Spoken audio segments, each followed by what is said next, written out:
Hi, welcome to KREMEspodcast. Podcast yang paling receh and garing, but maybe informative too, depending on the day. I'm T. And I'm A. Semoga podcast ini bisa nemenin lo. And hope you enjoy the episode. Halo guys, Hello. welcome back to KREMEspodcast. Hi. Kali ini kita bakal ngomongin tentang hal yang cukup tabu, karena kita ngomongin tentang duit.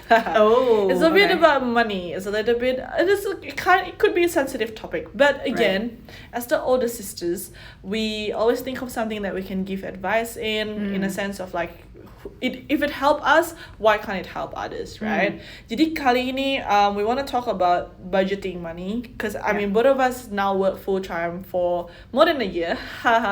It's so weird because I was telling A like last week, right? I celebrated my 3rd year anniversary. Like working full time post uni, but in the same company, and it's like far out. But yes, this is a very interesting topic, and I think it's a very relevant topic given that probably majority of our listeners are roughly in the same age bracket, maybe like like fresh graduates or like early 20s, or people who are transitioning into the whole adulting phase. So while it's interesting that it is sometimes considered like a taboo topic, especially in more like Asian culture, I think especially in Australia, being a lot more like abis lu turn 18, you are literally your own self and you fend for yourself. You do have to learn pretty much a lot of that like really quickly. So it's such a strange experience, and sometimes I don't even know everything yet. Like I don't even fully know some of the things that we're going to discuss later on, but it's like, I think we will try our best to impart what we've learned along the way, and hopefully buat kalian it is helpful. Jadi kita bakal bounce off ideas, dan kayak I would think of like questions that you guys might be asking, and we will answer those questions. Jadi I guess kita ngomong a little bit of background first. Jadi kalau misalnya kalian tinggal di Australia, you already can work since you were 14. So basically you can get an income when you're 14. Dan uang ini ya biasa, nggak terlalu gede. Like it's not much, but you usually will end up using that for, to buy your own food, or to go Macca's, to go to the canteen, to buy that mouse that you want to buy for gaming, or like those games that you want to buy from EB Games kind of situation. Jadi kayak waktu kita umur 14-an gitu, ya of course kalian masih tinggal sama orang tua, most likely, dan juga kayak kalian pasti nggak terlalu harus bayar grocery segala macam, dan kalian mungkin lebih ke mikirin diri sendiri buat kayak uang jajan ekstra gitu. Tapi juga di sini kayak umur 16 ke atas, but there are actually quite a lot of people that actually already move out by the time they're 16 to 18. Jadi karena kita orang Asia, we're a bit different. We kind of just stick at home until we get married kind of situation. Tapi ini kayak kasih background juga. Jadi kita sih bakal lebih ngomongin mungkin untuk 18 ke atas, karena maksudnya kalau di Indo juga waktu kalian umur 18 ke atas kan kalian udah mulai full time work, mungkin gak akan sama expensesnya, tapi mungkin ini bisa juga jadi kayak guidance aja. Kayak misalnya kalau kalian yang di sini kalian pengen tahu berapa sih sebenarnya kalau full time work, you have to prepare, how much you have to save, how much you have to what other things that you need to take account of kind of situation.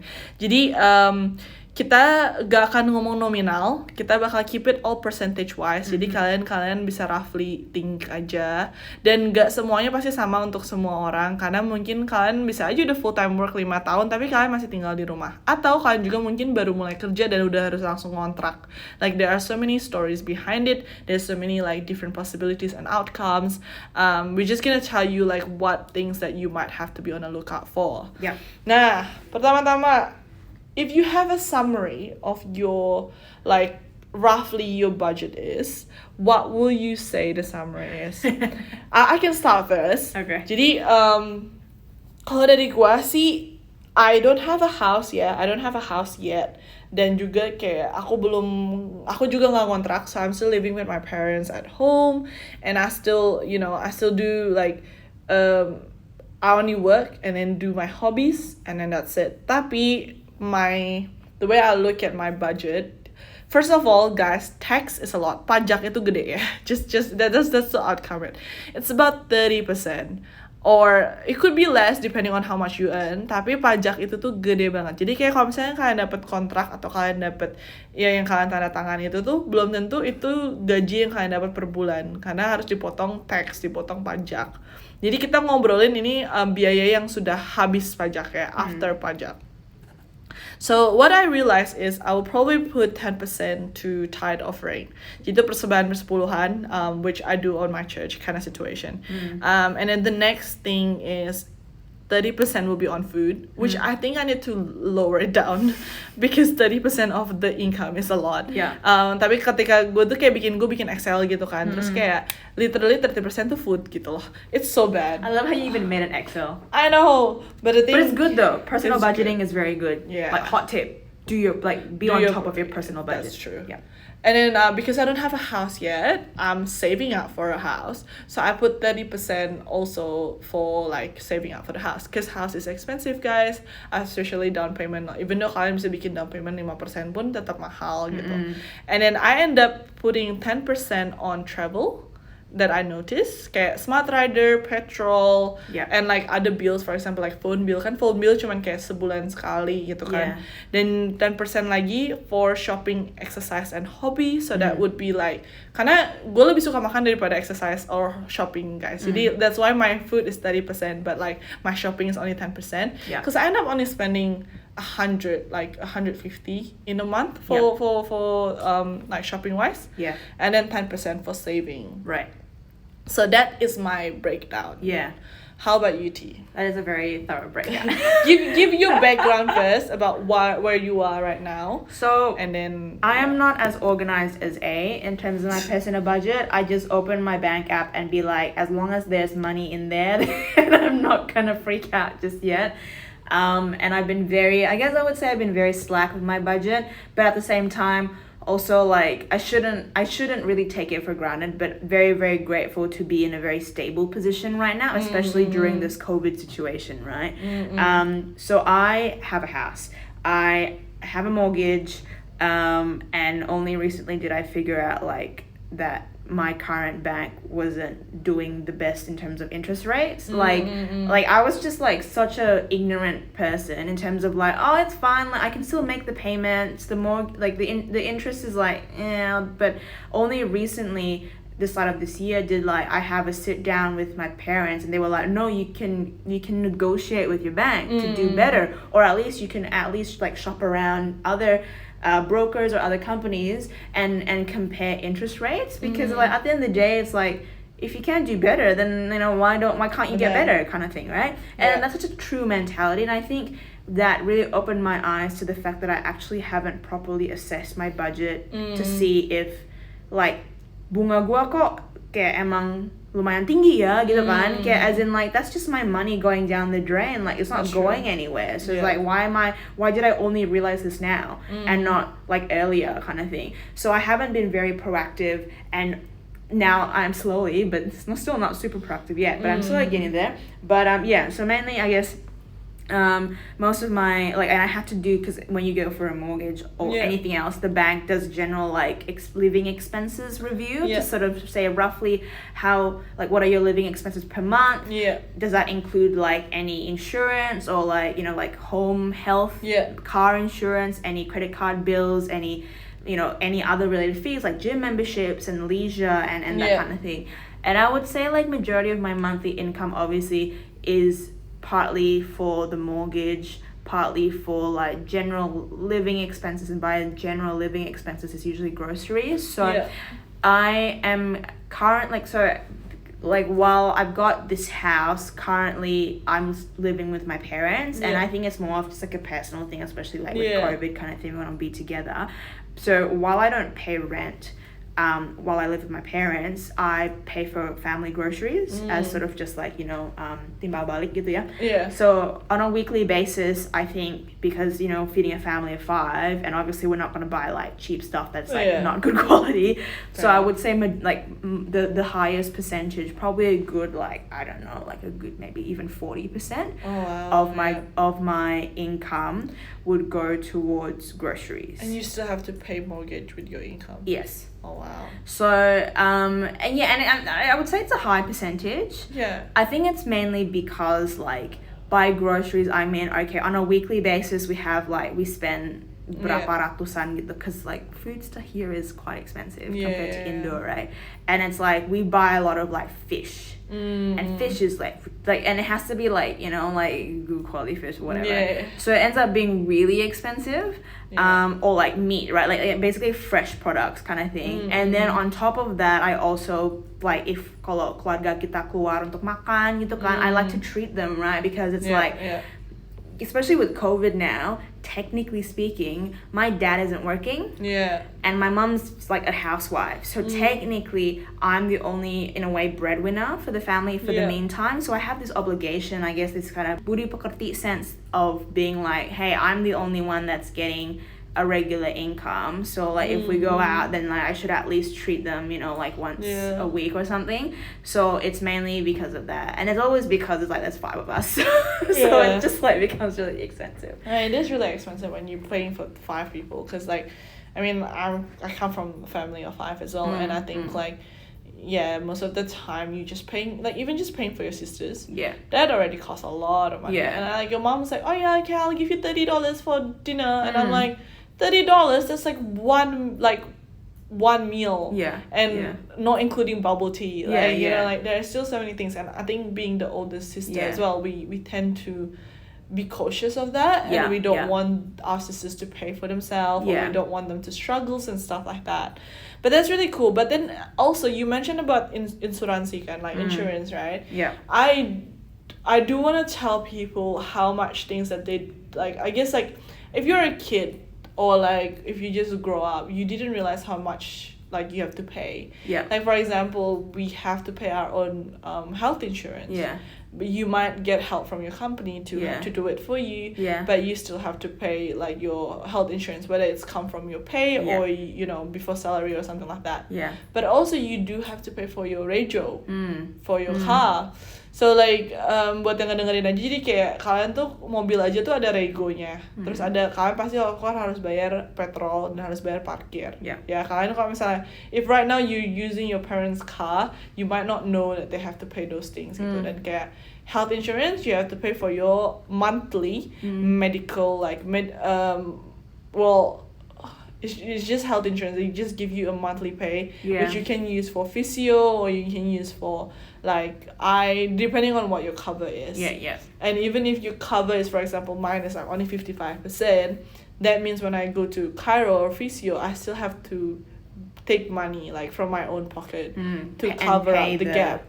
The berapa persen? The gap yang nggak ada kan. The excess. And I guess if you later on, if you have houses, you need to have a home insurance to make sure sucks. that it's good but it also sucks. Because the chances of things happening in the house is not that great, but yet you still have to pay for the thing every month, right? Dan juga itu ngebantu banget untuk kayak semua barang yang ada dalam rumah kamu tuh ada insuransinya gitu. Kalau misalnya amit-amit gitu ada sesuatu kejadian, gempa lah atau fire lah atau apa tuh, barang dalam tuh ada bisa balik lagi duitnya at least gitu.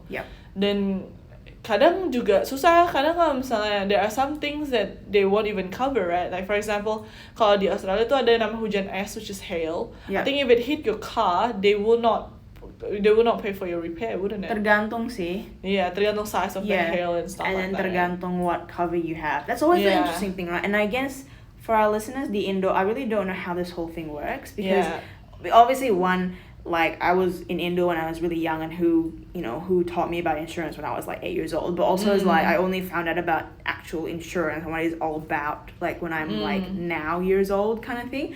So it's like insurance here in Australia, it's like it's one of those things where like it's a nice to have, it's a just in case, right? Especially in terms of like house insurance, car insurance, even travel insurance. Like sometimes I must say sometimes I don't even buy travel insurance because like I find that yes, I know it's important, and my parents will probably freak out knowing that I didn't buy travel insurance, but also like the odds, what are the odds of you being injured when you're traveling to like Singapore for one day? Coming back kind of thing, right? So it's like, it's really, it's kind of like one of those things where it's like you're gonna have to put money usually you have to pay money on a monthly basis usually for your premiums, so that in the event your house, you know, gets blown up or something, you don't have to spend 100% of the costs fixing it. Yeah. But also it's like, what are the chances of that happening, you know? So it's one of those situations where it's like, if you lived in the house your whole life and nothing happens to it, you're still paying money for the insurance. So that's it's like, true.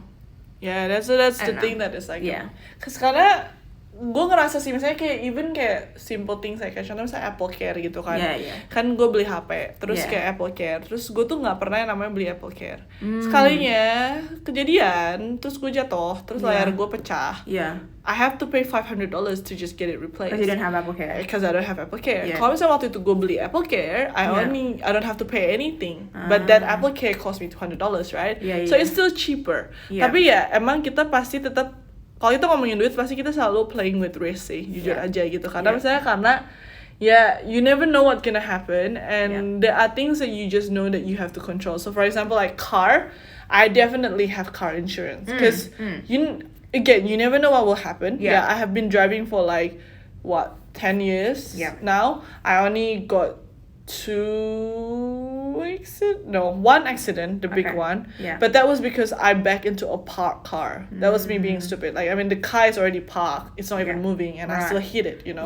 Tapi ya kejadian cuma sekali, tapi tetap aja gitu setiap bulan ya aku tetap bayar car insurance karena you never know what's gonna happen, and it's like on the help of on the mercy of other people gitu. Jadi kayak kalian obrolan ini just take it with a grain of salt gitu.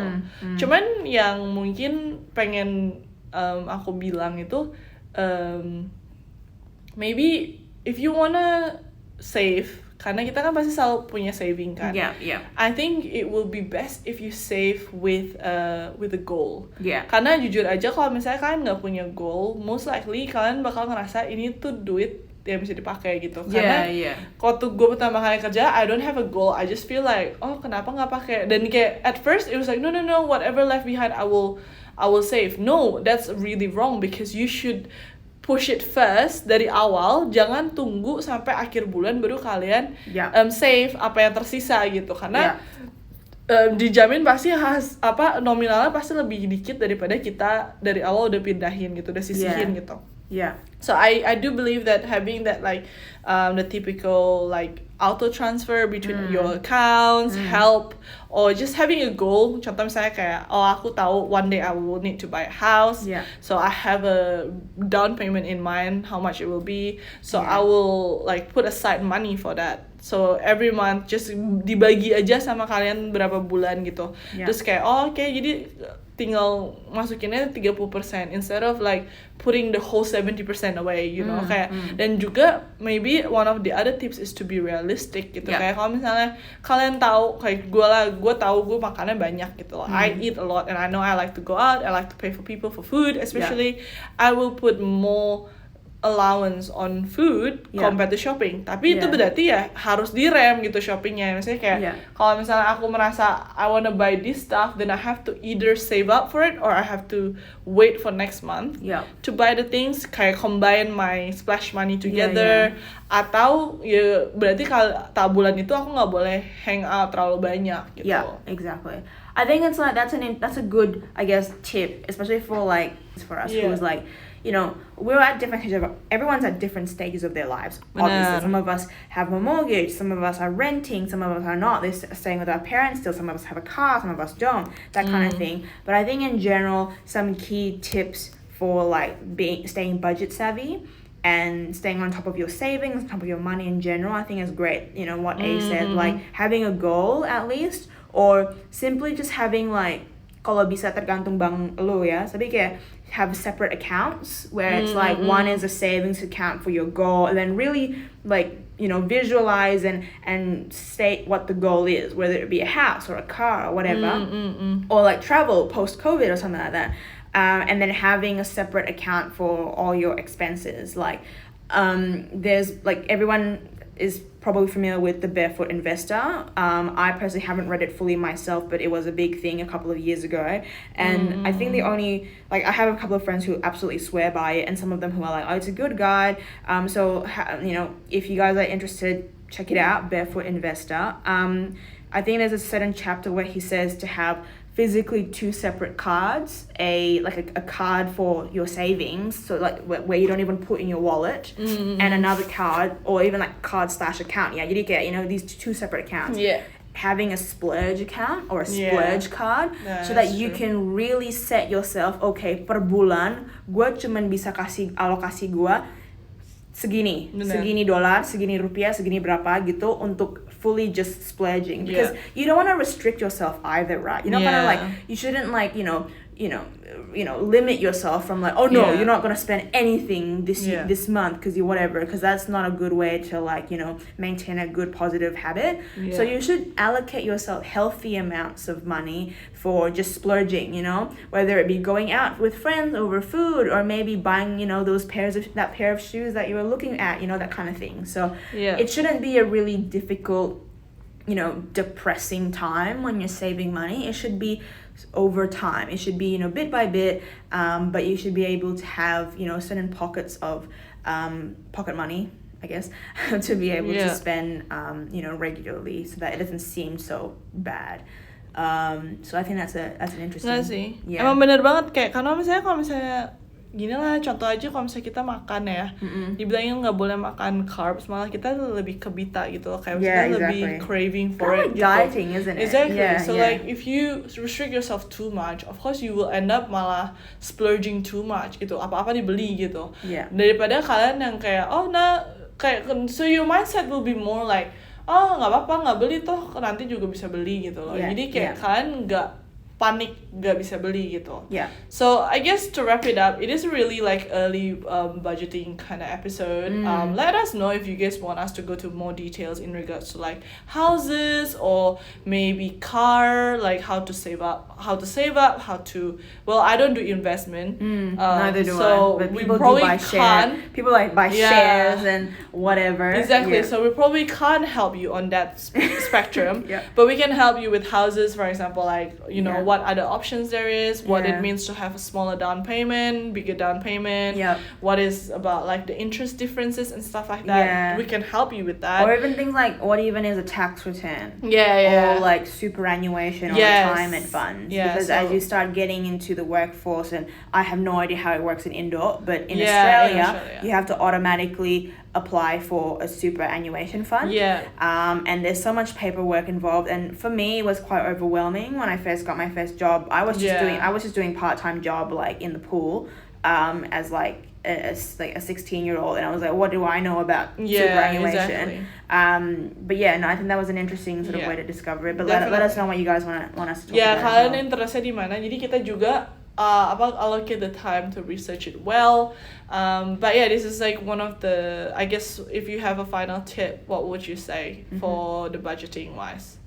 I think it's like, I would say, like the way we discussed earlier, it's not meant to be like a diet, right? You're not supposed to restrict yourself. It's supposed to be a time for you. For me, stay on top of your budget. So really know your expenses, and don't try to hide things like, I actually whatever. Like, just be open and honest with yourself. Exactly. Okay, I do spend 30% of my income on food. Wow. Exactly. But I think even that exercise really opens your eyes. Because sometimes it's like, what, you spend $5 on coffee every day, you don't realize it, right? Until it accumulates on a monthly basis. And it's like, oh shoot, like, I do spend a lot of money on that. I need to rein it back. I think that's a really good exercise to do. Agreed. So that would probably be my tip. And then, second tip in terms of saving up, yes, obviously you've got a goal to get to. Set yourself that goal, great. But don't restrict, don't literally go on like a super diet where it's like, you're not gonna spend more than,